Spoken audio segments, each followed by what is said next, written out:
Guys, welcome to 8th video of this course. और ये video में हम लोग सीखने वाले ऑप्शन ट्रेडिंग के बारे में। बहुत सुना होगा ना आपने, ऑप्शन ट्रेडिंग में पैसा डबल होता है, पैसा रातों रात डबल हो सकता है, लेकिन उतना ही खतरा पैसा रातों रात गायब भी हो सकता है। सो गाइस, इस वीडियो में हम लोग ऑप्शन ट्रेडिंग सिर्फ सीखेंगे नहीं, उसके साथ में मैं ये भी बताने वाला हूँ कि उसके असली साइड होते क्या है। आपने अभी तक जितने भी ऑप्शन ट्रेडिंग के बारे में सुना होगा, ऑप्शंस के बारे में नाम सुना होगा, आपको लग रहा होगा कि एकदम मस्त फील्ड है यार, यहाँ से पैसा 2 मिनट में बनाया जा सकता है, रेगुलर इनकम बनाया जा सकता है।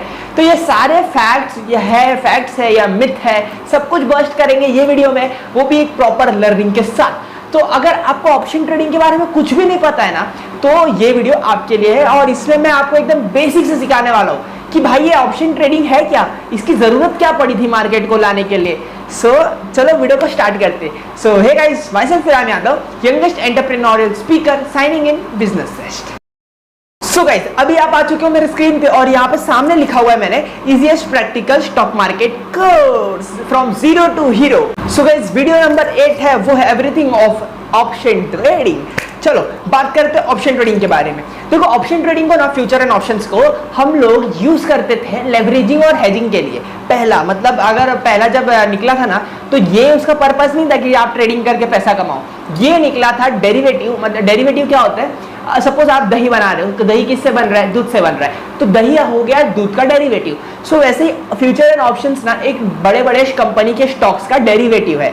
सपोज रिलायंस है, तो रिलायंस एक स्टॉक है, तो रिलायंस का डेरिवेटिव क्या हुआ, तो रिलायंस के कॉल ऑप्शंस, पुट ऑप्शंस, ये सब उसके डेरिवेटिव है। तो फ्यूचर एंड ऑप्शंस उसका डेरिवेटिव है।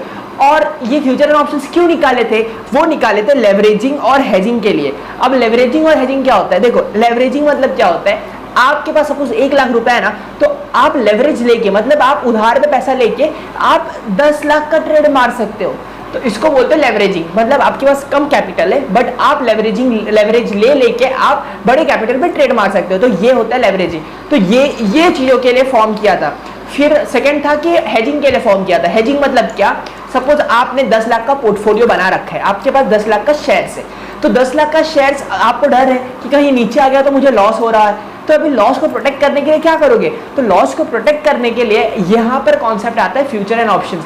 आप ना वो स्टॉक का पुट ऑप्शंस बाय कर लोगे कि सपोज अगर मार्केट नीचे जा रहा है, तो भले आपका स्टॉक का पोर्टफोलियो का 10 लाख का वैल्यू कम हो रहा है, बट आपने जो पुट ऑप्शन खरीद रखा है ना, पी वो सेम स्टॉक का, उसका प्राइस बढ़ेगा। तो ये होता है हेजिंग। यहाँ पे मैंने लिखा हुआ है protecting your portfolio when your decision goes wrong, तो इसके लिए था हेजिंग।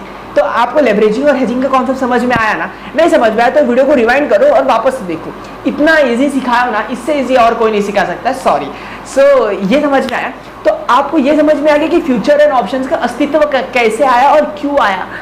अभी हम समझते हैं कि इसमें ट्रेडिंग करके पैसा कैसे बनाते हैं, और इसमें मिथ भी बस्ट करूंगा कि कौन से मिथ होते हैं। बात आता है, हम लोग अच्छे से समझते हैं कि फ्यूचर एंड ऑप्शंस का कॉन्सेप्ट है क्या, फ्यूचर एंड ऑप्शंस ये क्या है। चलो अब बताता हूँ आपके पास। देखो यहाँ पर ना आप हो, यहाँ पे एक अम्ब्रेला सेलर है। देखो बारिश का मौसम है, बहुत अच्छा मौसम है, इधर बाहर बारिश हो रहा है और मैं वीडियो शूट कर रहा हूँ, मजा आ रहा है। देखो अभी सपोज अम्ब्रेला है आपके पास 100 रुपए का, तो बिफोर रेनी सीजन आपको सपोज ये मिल रहा है 100 रुपए में, बट अगर आफ्टर रेनी सीजन, मतलब रेनी सीजन आ गया, बारिश हो रहा है और आप छतरी लेने जा रहे हो, तब आपको पड़ेगा 150 रुपए का। तो सपोज आप एक मैन्युफैक्चरर हो, आपको अम्ब्रेला बनाने का कॉस्ट आ रहा है 80 रुपया, और उसको आपको डर है कि अरे यार बारिश नहीं हुआ तो कोई लेगा नहीं, इसका मार्केट कम हो सकता है, 50 रुपए में बिकने लगेगा, आपको ये डर है। बट आपके पास आपने लागत लगा दिया 80 रुपए का, तो अभी आपको क्या करोगे, अभी आप क्या करोगे? तभी यहाँ पर एक अम्ब्रेला सेलर आता है, मतलब जो डीलर आता है, इसको ले लेते हैं हम लोग डीलर, और वो आपसे कहता है कि मैं आपको 120 रुपया दे रहा हूँ, और आप मेरे सारे, मतलब आप ना 1 महीने के बाद छाता का रेट कोई भी होने दो, चाहे 50 होने दो, चाहे 100 रुपया होने, चाहे 150 होने दो, मैं आपसे 120 रुपये में खरीदूंगा। तो ये इसको क्या देता है, 120 रुपये का श्योरिटी देता है, ठीक है। और ये इसको लगता है कि अरे भाई मेरा लागत यानी कि इन्वेस्टमेंट है वो है 80 रुपीज़, चलो 40 रुपये का मेरे को तो प्रॉफिट हो रहा है ना, चलो बेच देता हूँ, मतलब कॉन्ट्रैक्ट बना लेता हूँ, क्या जरूरी है 150 रुपये का प्रॉफिट देखने का। तो ये उसको होता है। तो ये जो हुआ ना, ये हो गया उसके लिए कॉन्ट्रैक्ट, ये हो गया वो है कॉन्ट्रैक्ट। तो इन दोनों के बीच में कॉन्ट्रैक्ट साइन हो जाएगा, और फिर फ्यूचर में फ्यूचर में 3 कंडीशंस होते हैं, या तो उसके प्राइस बढ़ेगा, या तो सेम रहेगा, या तो कम होगा।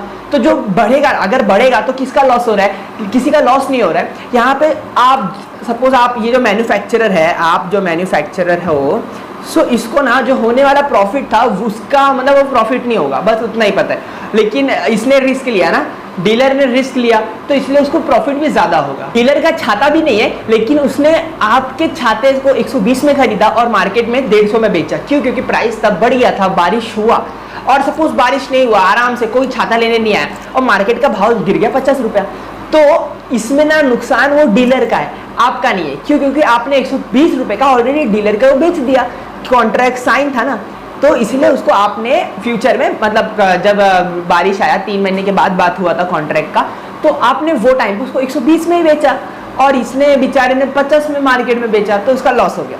तो देखो यहाँ पर ना आपको लग रहा रहेगा कि अरे मैं प्राइस बढ़ गया तो मैं इसको क्यों बेचूंगा। सपोज मैन्युफैक्चरर हो आप और आपको पता चला कि मार्केट में 150 रुपया भाव है, तो आप 120 रुपए में क्यों बेचोगे डीलर को? आप जाके सीधा मार्केट में नहीं बेच सकते। तो हाँ, ऐसा भी होता है लोगों का, लेकिन इसमें तो कैच है ना, अगर आपने कॉन्ट्रैक्ट बना लिया है और कॉन्ट्रैक्ट को मैनेज कौन करता है? सेबी करता है। तो अगर वो सेबी ने मतलब आपने फ्यूचर कॉन्ट्रैक्ट बनाया है, तो कोई भी प्राइस होने तो आपको मतलब लेना ही पड़ेगा, आप ऑब्लिगेटेड हो ये सब करने के लिए, आप कॉन्ट्रैक्ट में बन चुके हो। बट अगर आप ऑप्शंस में कर रहे हो ना, तो आपके पास ऑप्शन है, आप भाग सकते हो। तो ऑप्शंस में सिर्फ जाता है, मतलब जो जाता है वो आपको प्रीमियम जाता है। आपको ना ये सिक्योरिटी, ये पूरा कॉन्ट्रैक्ट बनाने के लिए ना आपको छोटा सा प्रीमियम पे करना पड़ेगा, तो सिर्फ वही जाता है। और अगर आप एकदम ही नए हो तो प्रीमियम मतलब बता देता हूँ, प्रीमियम मतलब क्या होता है, हम लोग ना एक छोटा सा अमाउंट जैसे कि 2-3 हज़ार पे करते हैं एक बड़े क्वांटिटी को सिक्योर करने के लिए, कि भाई आफ्टर 1 मंथ आफ्टर एक्सपायरी मैं ये क्वांटिटी लूंगा, बट ये ले थोड़ा सा प्रीमियम, इसको बुक करके रख मेरे लिए। बट अगर मेरे भाव बढ़ गया, बदल गया, मेरा मन बदल गया, तो मैं सिर्फ प्रीमियम दिया रहूंगा ना, तो सिर्फ मेरा वही उतना ही लॉस होगा और कुछ नहीं लॉस होगा। तो ये होता है प्रीमियम का कॉन्सेप्ट। तो गाइज आई होप मैं अच्छे से समझा पाया हूँ आपको ये फ्यूचर एंड ऑप्शंस का कॉन्सेप्ट। अगर नहीं आया है समझ में तो प्लीज़ यार वीडियो को रिवाइंड करो, कोई बात नहीं है, आराम से सीखो, वीडियो को रिवाइंड करो, फिर आप ये भी कर सकते हो, रीड कर सकते हो। लेकिन प्रैक्टिकल चीज़ बताओ ना आपको, एक अंदराज की बात है, फ्यूचर एंड ऑप्शंस का ये जो कॉन्सेप्ट सिखाया ना आपको, ये कहीं काम नहीं आने वाला है। ये बस थियोरेटिकल एक प्रॉपर फॉर्मेट में जाने के लिए मैंने सिखा दिया है, कहीं काम नहीं आएगा। आपको ट्रेडिंग करके पैसा कमा रहा है ना, तो इसके कॉन्सेप्ट पे नहीं, इससे पैसा कैसे कमाते हैं वो इंपॉर्टेंट है। तो ठीक है गाइज, चलो हम लोग नीचे बढ़ते हैं, ये भी सीखेंगे कि इसको बाय कैसे करते हैं, सेल कैसे करते हैं।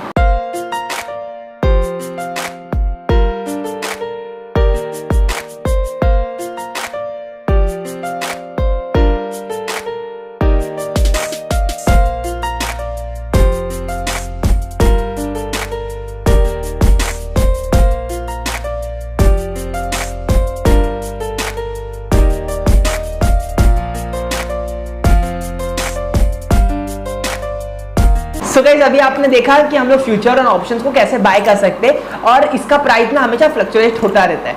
तो अगर आपने बाय किया, आपने टेक्निकल एनालिसिस लगा के वो बाय किया, तो थोड़ा होने तो वेट करो, टाइम लो, तो ये सब अलग अलग मॉड्यूल है, ये सब अलग से सीख जाओगे कि कैसे ऑप्शन ट्रेडिंग से पैसे कमाते हैं। हम यहाँ पे सिर्फ ऑप्शन ट्रेडिंग का कॉन्सेप्ट सीख रहे और बेसिक चीज सीख रहे कि कैसे बाय करते, कैसे होल्ड करते और कैसे प्रॉफिट कमा के बेचते। तो अभी आपने वीडियो में देखा कि प्रॉफिट मतलब फ्यूचर कैसे बाय करते हैं और ऑप्शंस कैसे बाय करते हैं, सेल करते हैं, ये आपने देख लिया।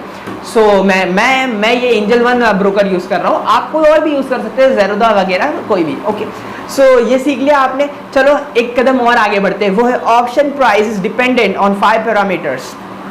देखो अभी आपने देखा ना कि ऑप्शन का प्राइस था कितना फास्ट फ्लक्चुएट हो रहा था, तो अभी ये फ्लक्चुएशन क्यों हो रहा है, तो ये बताने के लिए ना आपको 5 पैरामीटर होता है जिसके वजह से ये फ्लक्चुएट होता है। वो 5 पैरामीटर का नाम है ये डेल्टा, वेगा, गामा, रो, ये सब है। चलो एक एक करके समझते हैं, लेकिन हाँ ये फॉर काइंड इन्फॉर्मेशन बता देता हूँ कि ये सिर्फ आप समझ लो।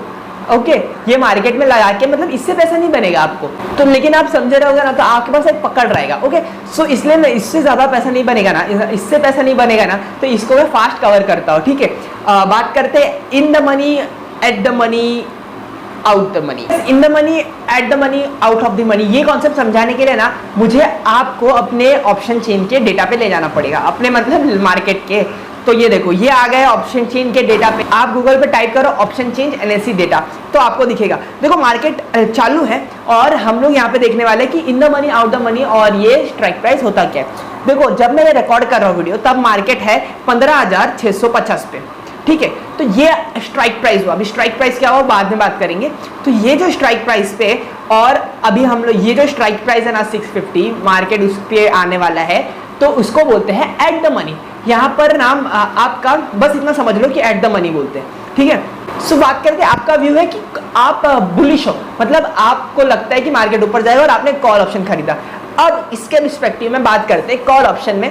तो वही एट द मनी सबका सेम रहेगा, चाहे वो पुट ऑप्शन हो चाहे कॉल ऑप्शन हो। तो एट द मनी रहेगा 15,650, ये हो गया एट द मनी। बट अगर आपका व्यू कॉल ऑप्शन है तो इन द मनी क्या होगा, इन द मनी होगा ये 15,100, मतलब जहां तक गाड़ी ट्रैवल होके आ चुकी है तो ये जो गाड़ी ट्रैवल हो गई ना, जो स्टेशन पास्ट हो चुका है उसको बोलते हैं इन द मनी, और जो स्टेशन आने वाली है उसको बोलते हैं आउट ऑफ द मनी। तो इससे ज्यादा इजी मैं नहीं कर सकता, आपको ही करना पड़ेगा, ओके। सो गाड़ी जहां से पास हो चुकी है वो स्टेशन को बोलते हैं इन द मनी, और गाड़ी के स्टेशन जो आने वाले हैं उसको बोलते हैं out of the money, simple. तो अगर आपका व्यू बुलिश है तो ये देखो 14,000 15,000 ये सबसे गाड़ी पास हो चुकी है तो क्या हुआ, ये होगा इन द मनी। और गाड़ी कौन से स्टेशन पे आने वाली, जैसे 16,000 15,900, ये क्या हुआ, आउट ऑफ द मनी, ठीक है। सर इसी को रिवर्स करते हैं पुट ऑप्शन के लिए। अगर आपका व्यू है कि मार्केट नीचे गिरेगा तो बताओ एट द मनी क्या हुआ। एट द मनी सेम हुआ 15,650 का, वो हुआ आपका एट द मनी। बट गाड़ी कहां से गिर रही, मतलब आपका व्यू है कि मार्केट गिरेगा 15,000 और 15,000 तक जाएगा, अभी 15,500 पे तो 15,000 तक जाएगा, ठीक है। तो गाड़ी कहां से ट्रेवल करके आई है, 16,000 से ट्रेवल करके आई है, तो ये सब हो गया इन द मनी। तो देखो यहाँ पे जो ब्राउन कलर का दिख रहा है वो इसके लिए पुट्स के लिए इन द मनी हो गया, और ये सब जो दूर व्हाइट है इसके लिए हो गया out of the money. So in the money वाले जितने भी ऑप्शंस है ना उसके अंदर एक इंट्रिंसिक वैल्यू होता है, मतलब हर एक प्राइस का, स्ट्राइक प्राइस का एक अपना खुद का वैल्यू होता है, और जो आउट ऑफ द मनी है उसके लिए ना कोई इंट्रिंसिक वैल्यू नहीं होता है। सो हर थर्सडे को एक्सपायरी होता है ना, तो आउट ऑफ द मनी के सारे ऑप्शन जीरो हो जाते हैं और इन द मनी में थोड़े पैसे बच जाते हैं। क्यों? क्योंकि उसके अंदर उसका खुद का वैल्यू तो है ना, इंट्रिंसिक वैल्यू है, और जो पैसे जो कम हुए वो होता है थीटा डी के। अभी थीटा डी के बात करते चलो।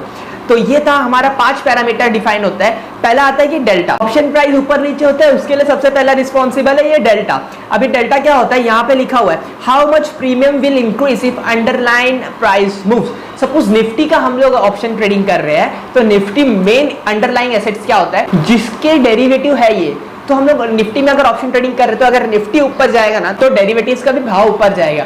तो अगर निफ्टी ऊपर जाएगा, कितने पॉइंट से ऊपर जाएगा तो हमारे प्रॉफिट होगा, वो डेल्टा बताता है, ठीक है। और एक बात याद रखना, डेल्टा ना सिर्फ 0 से 1 के बीच में वेरी करता है, और एट द मनी में रहता है इसका वैल्यू 0.5, और डीप इन द मनी में रहता है इसका वैल्यू 1, और डीप मतलब far out of the money में रहता है, मतलब सपोज स्टेशन है जो सबसे दूर है, आने वाले उसको टाइम लगेगा तो उसके लिए होता है 0। सो यहाँ पे डेल्टा ने आपको बता दिया कि कितना पैसा आपको मिलेगा जब वो अंडरलाइंग एसेट का भाव बढ़ेगा। तो यहाँ पे फॉर्मूला है। देखो ये सब करने की आपको जरूरत नहीं है, फटाफट ये समझ लो, ये सब ऑलरेडी आपको करा है मिलेगा। और मार्केट में इतना फ्लक्चुएशन होता है ना कि आपको बार बार ये डेल्टा वगैरह कैलकुलेट करने की जरूरत नहीं है। आपको सिर्फ ट्रेडिंग करने आना चाहिए, आपको मोबाइल बनाना नहीं सीखना है, आपको मोबाइल चलाना सीखना है, समझे। तो वैसा समझो। अभी ये थीटा क्या होता है, थीटा मतलब क्या, टाइम डीके। जैसे जैसे एक्सपायरी नजदीक आता है ना वैसे वैसे आपका ऑप्शंस का प्राइस कम होता है। क्यों होता है? क्योंकि उसमें थीटा डीके रोल प्ले कर रहा है। थीटा डीके मतलब क्या होता है, जैसे जैसे थर्सडे आने वाला है, मंडे ट्यूसडे वेडनेसडे थर्सडे, ऐसे जैसे थर्सडे आने वाला है ना, तो उसमें ना आपका जो प्रीमियम है वो सब ज्यादा, मतलब ज्यादा प्रीमियम कम होने लगता है। तो वो सारा फायदा, मतलब सपोज 100 रुपए का आपने मंडे को लिया था तो वही सेम ऑप्शन का प्राइस ट्यूसडे को हो जाएगा 80 रुपीज 90 रुपीज। तो ये जो 10 रुपया गया किसके पास गया, वो गया ऑप्शन सेलर्स के जेब में। तो बस इतना समझ लिए थीटा। अभी फिर और भी टाइप्स के होते हैं, जैसे कि गामा, रो, वेगा। वेगा क्या होता है, वॉलिटिलिटी कितना है उसमें, वो स्टॉक में वॉलिटिलिटी कितना है, इम्प्लाइड वॉलिटिलिटी। फिर एक रो होता है, इसका ना नेग्लिजिबल इम्पैक्ट है, इसको छोड़ दो, ग्रीक का। फिर ये होता है gamma, acceleration of delta. Delta कितना फास्ट बदल रहा है उसको मेजर करता है गामा, और इसको आपको मेजर नहीं करना है, ओके।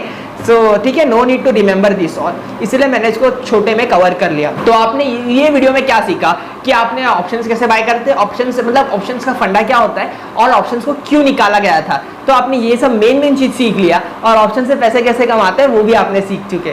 सो स्क्रीन रिकॉर्डिंग था ना, ये देखो इधर मैंने लिखा हुआ है, हाँ स्क्रीन रिकॉर्डिंग था, समझ में आया आपको कि कैसे बाय करते हैं फ्यूचर कॉन्ट्रैक्ट और कैसे बाय करते हैं ऑप्शंस। फ्यूचर में थोड़ा ज़्यादा पैसा लगता है और ऑप्शंस में तो है कम पैसे में भी आप आ सकते हो, लेकिन हाँ लॉस बहुत ज़्यादा होता है। आप ये समझ के आ रहे हो कि मेरे को रेगुलर इनकम मिलेगा, बट यहाँ पर रेगुलर इनकम मिलने से ज़्यादा ना आप लॉस करते बैठोगे। तो ये होता है रियलिटी। आप जब तक 1.5 साल या 2 साल आपको मार्केट में ना हो जाए, आप ऑप्शन ट्रेडिंग को मत छूना।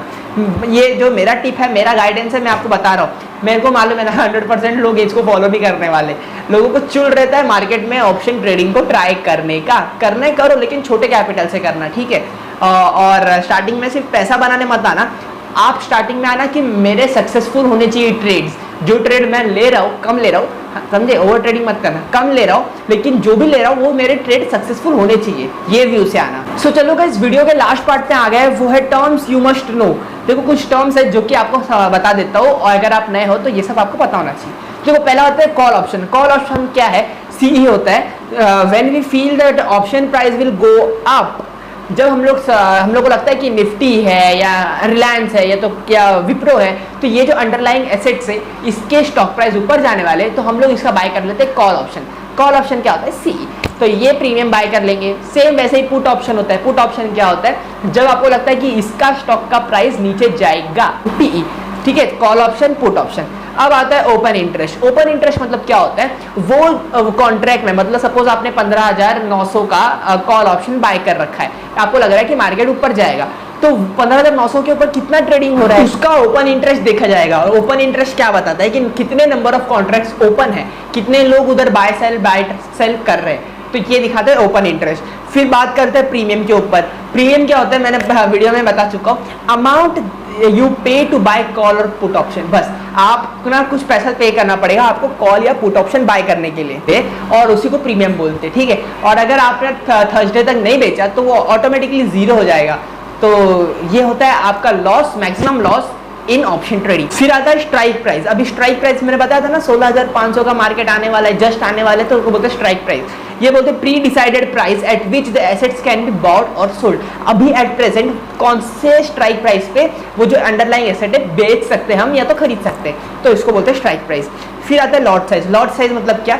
आप ऑप्शन ट्रेडिंग एक लॉट मतलब एक शेयर खरीद के नहीं कर सकते, उसका बंच आता है। जैसे निफ्टी का बंच है 50 शेयर्स का, और रिलायंस का है कुछ 2,400 शेयर्स का, फिर विप्रो का कुछ 600 शेयर्स का है। ऐसा ना जितना हर एक स्टॉक्स का अलग अलग टाइप के लॉट साइज होते हैं, तो बस उसी को बोलते हैं लॉट। मतलब क्या? बंच, बस इतना समझ लो, बंच। सो ठीक है गाइस, इस वीडियो के लिए बस इतना ही। आशा करता हूँ कि आपने ऑप्शन ट्रेडिंग चखा होगा थोड़ा, और मैंने आपको दिखाया। अभी थोड़ा ट्राई करके देख लो, और जैसे जैसे आप मार्केट में टाइम दोगे ना, जैसे जैसे मार्केट में आप थोड़ा लॉस करके सीखोगे ना, तो वैसे वैसे आप सीखते जाओगे। ऑप्शन ट्रेडिंग से पैसा कमाने के लिए ना बहुत सारे स्ट्रेटेजीज भी आते हैं, जैसे कि बटरफ्लाई, आयन कॉन्डर, फिर ऐसा बहुत सारे बुलिश बेरिश स्ट्रेटेजीज आते हैं, जो कि अगर आप वो फॉलो करते हो तो आप अपने प्रॉफिट को बना सकते हो। तो देखो अभी ये सब मैं वीडियो में कवर नहीं कर रहा हूँ, ऑप्शन के स्ट्रैटेजीज को मैं ये कवर नहीं कर रहा हूँ। क्यों? क्योंकि ये बेसिक वीडियो है यार। अगर आपको मैं स्ट्रैटेजी सिखाने बैठूंगा ना, आपकी फट जाएगी और आपको डर लगेगा स्टॉक मार्केट से, इसलिए मैं वो नहीं सिखाना चाहता हूँ। और ये वीडियो में बेसिक था, जितना आपको जरूरी था ना पैसा बनाने के लिए, उतना मैंने सिखा दिया है। अगर आपको और ज्यादा सीखना है और ज्यादा जानना है, तो भाई अभी तो नए आए हो मार्केट में, टाइम दो, सब कुछ सीखोगे। तो वीडियोस है, यूट्यूब बैठे है ना, यूट्यूब यूनिवर्सिटी बैठा है आपको नए नए स्ट्रैटेजीज, नए नए टेक्निक सिखाने के लिए। तो मेरा काम है आपको अवेयर करना, और आपका काम है उसको जाके सर्च करके ढूंढो, सीखने की कोशिश करो, ठीक है। सो बेसिकली आप बेसिक सब कुछ सिखा दो, आपका एकदम बेस्ट हो चुका है बेसिक। अब आपको ना थोड़ा ट्रेड करना है, लॉस करना है, प्रॉफिट करना है, ये सारे देख के, और मार्केट को टाइम दो भाई, 6 महीना 1 साल टाइम दो, उसके बाद में ऑप्शन स्ट्रेटेजीज पे जाओ। लेकिन अगर नए हो, अगर आपका पैसा नहीं बन रहा ऑप्शन ट्रेडिंग में, तो प्लीज़ यार ऑप्शन ट्रेडिंग को मत करो, फिलहाल के लिए मत करो, 2-3 साल के लिए मत करो। आप स्विंग से पैसा कमाओ ना, इक्विटी मार्केट जो नॉर्मल हम लोग शेयर बाय सेल करते वो करके पैसा कमाने की कोशिश करो, ठीक है। सो ये मेरा टिप था, और अगर अच्छा लगा तो भाई लाइक कर देना। मिलते नए वीडियो में एक नए टॉपिक के साथ, तब तक के लिए bye. Myself Iram Yadav, signing off business best. I feel like I'm losing my mind. Is everybody in the world blind? Please Lord give me a